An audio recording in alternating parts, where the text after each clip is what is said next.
Novembre 2025. Le quotidien et un conflit majeur s'entrechoquent. Regardons ça de plus près. Allez, on y va. Tout commence à la maison, avec des petits changements qui touchent le quotidien. Alors en France, à l'approche de l'hiver, pas mal de choses s'adaptent. Voyons quoi.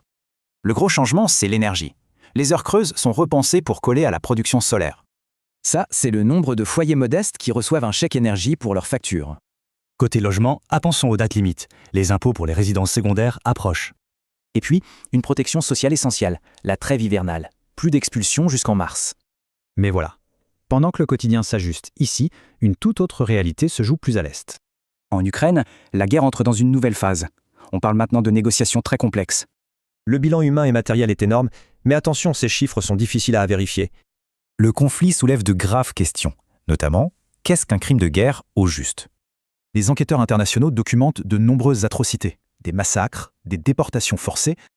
C'est le nombre officiel d'enfants ukrainiens déportés illégalement en Russie, selon les rapports.